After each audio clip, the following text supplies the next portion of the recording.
In the age of oracles and fire-lit temples, when kings listened to dreamers and shamans mapped the stars with smoke and song, humanity's bond with plants was more than medicinal. It was mystical. These were not trends. They were sacred technologies. And among them, cannabis was never just a plant, it was a threshold. But thresholds swing both ways. They can open into illumination or into shadow. At the heart of this journey lies a question few dare to ask seriously. What are the spiritual consequences of using cannabis? Not politically, not scientifically, not culturally, but spiritually. To answer that, we look not to headlines or hashtags, but to the ancient currents, to the texts and voices of sages, mystics, and rituals that long predate modern smoke sessions. We'll move through the Atharva Veda and Alexandrian Hermeticism, through Rastafarian rites and the prophecies of Ethiopian saints, not to condemn but to illuminate. Cannabis, a plant now commodified, criminalized, and glorified, was once a sacred implement. And sacred tools aren't meant to be idolized. They are meant to be used with reverence. But used for what?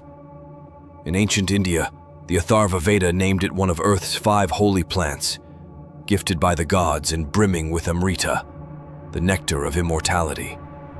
Its link with Shiva, the cosmic dancer, is no accident. Shiva destroys illusion and remakes the world. His devotees, the wandering sadhus, smoked cannabis not for escape, but for ego death. Through fasting, chanting, solitude, they sought not a high but a dissolution. A breaking of the false self. Cannabis was a challenge, not comfort. In the East, Taoist sages embraced the plant as a vehicle of vision. Alchemist Gi Hong wrote of combining it with herbs like ginseng to stimulate dreams and widen perception. Taoism sees every substance as containing qi, vital force, and cannabis, when used with alignment, refines that flow. When used out of sync, it amplifies disorder. It exaggerates what is already present. And any amplifier, if used without tuning, distorts.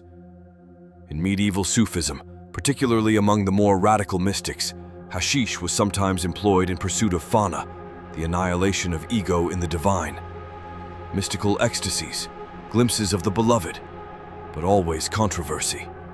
The poet Rumi warned, "Why search for God in intoxication when he already dances sober within you?" When the plant stopped being a bridge and became a crutch, the mystics let it go. In Kabbalistic traditions, cannabis is not explicitly named, but the wisdom is echoed. Those who force the gates of light unprepared are devoured by their own ignorance. The Zohar reminds us, any sacred tool without inner preparation becomes a snare for the ego. And yet, traces remain. In ancient Gnostic and Essene Christian rites, scholars like Raphael Mechoulam have argued that cannabis resins were used in holy oils and incense. The biblical Kana bosom, some suggest, was cannabis. But again, it was part of a temple system, ritual, liturgy, not recreation. Across Africa and the Americas, indigenous traditions treat cannabis with the same reverence as ayahuasca, tobacco, or peyote. It is not the leaf, but the spirit of the plant that heals, and that spirit only shows itself to those who show respect. In Candomblé, Umbanda, and other Afro-American traditions, every plant carries akse, a spiritual vibration. To use a plant without understanding its akse is like sounding a sacred drum without knowing which deity it calls. Even in the Rastafarian tradition, cannabis, or ganja, is more than a sacrament. It is a prayer made smoke. Used during reasoning sessions, the herb becomes a guide, not a toy. In all of these paths, the pattern is clear. Cannabis is neutral. Its power is shaped not by the plant, but by the person. It can be a stairway or a trapdoor, a mirror or a mask. The Corpus Hermeticum reminds us, spirit does not open to those who knock drunk with themselves. And shortcuts often loop back into themselves. So the question isn't, is cannabis sacred? It's, are you sacred enough to use it? Because all plants that open doors also open mirrors, and mirrors don't always show beauty.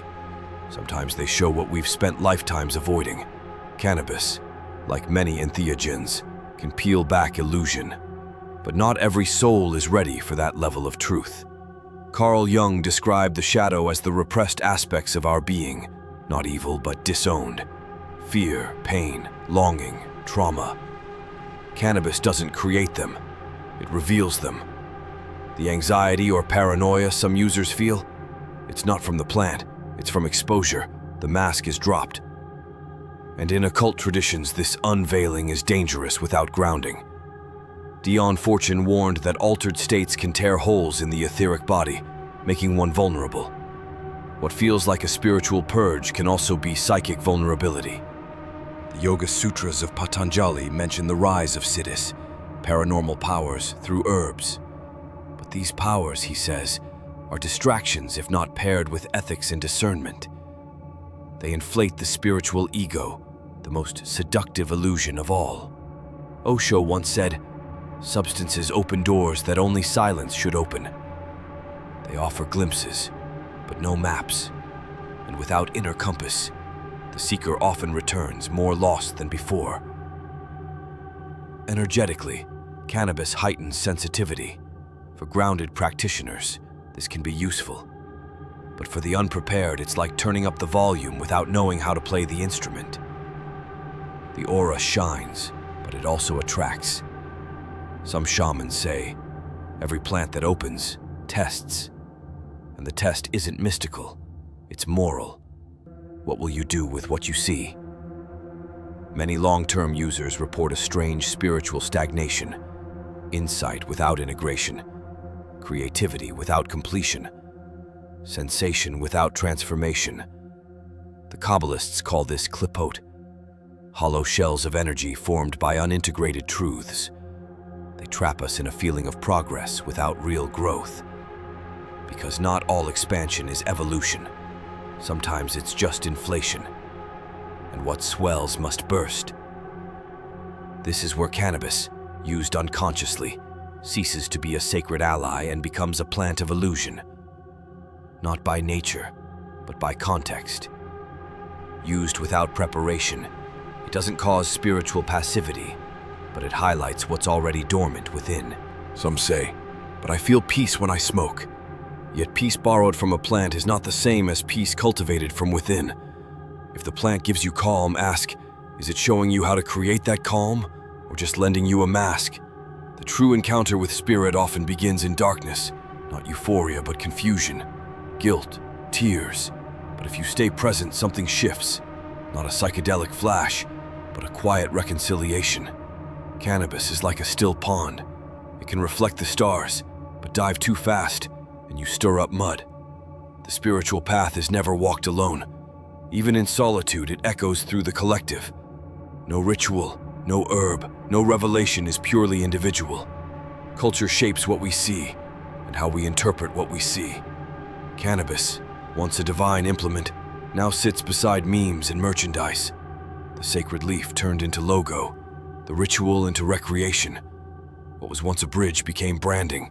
The psychedelic wave of the 60s tried to restore meaning but lacked roots. People mixed cannabis with politics, music, LSD, and New Age books. There was sincerity, but little structure. Huxley had warned, the vision reveals but does not guide. And without guidance, revelation can become delusion. Western culture, in rejecting tradition, made ecstasy rootless, insight without integration, experience without transformation. But in sacred traditions, cannabis remains part of the collective, not smoked alone in anxious silence, but with songs, stories, fire, and prayer. Ritual sustains the sacred. The group becomes the container. The self dissolves to be reborn. Because cannabis is a vessel, it becomes whatever context you place it in. And modernity too often offers a shallow one. Still, resistance persists. In indigenous voices protecting the sacred, in seekers reclaiming ritual, in urban mystics smoking not to escape, but to listen. The plant hasn't changed. We have. And perhaps that's the deepest lesson. Spirituality is not what you feel under the influence, but who you become after it fades. Are you using cannabis to open space or to fill a void? Are you seeking silence or silencing discomfort. The herb only reflects. It mirrors but does not transform.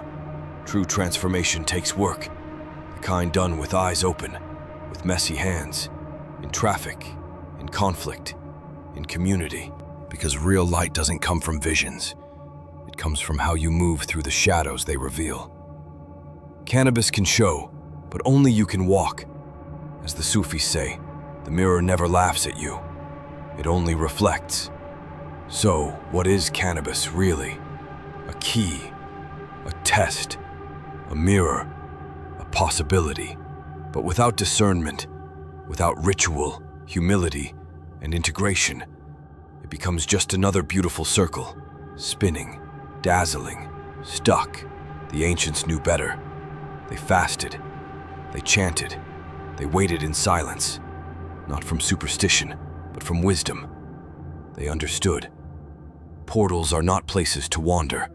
They are thresholds to cross, with care. Discernment, viveka, krino, the third eye as compass, not decoration, is the blade that cuts illusion from insight.